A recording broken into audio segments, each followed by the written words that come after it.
স্বাস্থ্যসাথী প্রকল্প নিয়ে এবার বিস্ফোরক অভিযোগ। বর্ধমানের এক নামী চিকিৎসকের দাবি, প্রতি মাসে ৫ লক্ষ টাকা থেকে ৬ লক্ষ টাকা না দেওয়ায় তার হাসপাতালের প্রায় ১.৫ কোটি টাকার বিল আটকে দেওয়া হয়েছে।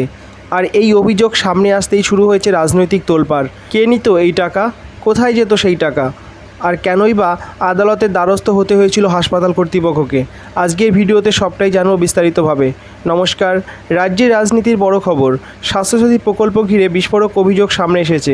ভিডিওটি শেষ পর্যন্ত দেখুন, কারণ এই ঘটনায় উঠে এসেছে এমন কিছু দাবি যা নিয়ে ইতিমধ্যে শুরু হয়েছে রাজনৈতিক চর্চা। বর্ধমানের বিশিষ্ট অর্থোপেডিক চিকিৎসক দেবব্রত বন্দ্যোপাধ্যায় প্রকাশ্যে অভিযোগ করেছেন, স্বাস্থ্যসাথী প্রকল্পের সঙ্গে যুক্ত একটি টিম নিয়মিত তার হাসপাতাল থেকে টাকা দাবি করত। চিকিৎসকের দাবি অনুযায়ী প্রতি মাসে ৫ থেকে ৬ লক্ষ টাকা দিতে বলা হতো। প্রথম দিকে কয়েক মাস তিনি সেই টাকা দিয়েছেনও বলে, কিন্তু পরে টাকা দেওয়া বন্ধ করে দেন। আর তারপর থেকেই শুরু হয় সমস্যা। তার হাসপাতালে বিভিন্ন অপারেশন এবং চিকিৎসায় প্রায় ১.৫ কোটি টাকা বিল আটকে দেওয়া হয়েছে বলে অভিযোগ। দেবব্রত বন্দ্যোপাধ্যায় জানিয়েছেন, কলকাতা থেকে একটি টিম নির্দিষ্ট সময় আসতো।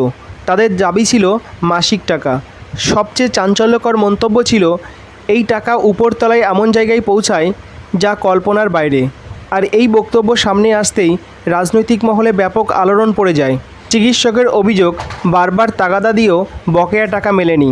শেষ পর্যন্ত বাধ্য হয়ে আদালতের দ্বারস্থ হতে হয়েছে হাসপাতাল কর্তৃপক্ষকে। এখন প্রশ্ন উঠেছে, যদি অভিযোগ সত্যি হয় তাহলে কারা এই পুরো চক্রের সঙ্গে জড়িত? তবে গুরুত্বপূর্ণ বিষয় হলো, দেবব্রত বন্দ্যোপাধ্যায় স্পষ্ট জানিয়েছেন যে বর্ধমানের কোনো স্থানীয় নেতা বা শাসক দলের বিধায়কের বিরুদ্ধে তার কোনো অভিযোগ নেই। তিনি বলেন, যারা টাকা নিতে আসতো তারা সবাই কলকাতা থেকেই আসতো। আর এই মন্তব্যের পর নতুন করে রাজনৈতিক বিতর্ক শুরু হয়েছে। এই অভিযোগ সামনে আসতেই শাসক দল বিরোধীদের আক্রমণ করতে শুরু করেছে। তাদের দাবি, স্বাস্থ্যসাথীর মতো জনমুখী প্রকল্পের আড়ালে দুর্নীতির অভিযোগ অত্যন্ত গুরুত্বপূর্ণ। অন্যদিকে বিরোধীদের পক্ষ থেকে এখনও বিস্তারিত কোনো প্রতিক্রিয়া পাওয়া যায়নি। তবে রাজনৈতিক মহলের মতে বিষয়টা আগামী দিনে বড় আকার নিতে পারে। স্বাস্থ্যসাথী হলো পশ্চিমবঙ্গ সরকারের একটি স্বাস্থ্য প্রকল্প, যেখানে সাধারণ মানুষ নির্দিষ্ট সীমা পর্যন্ত ক্যাশলেস চিকিৎসার সুবিধা পান।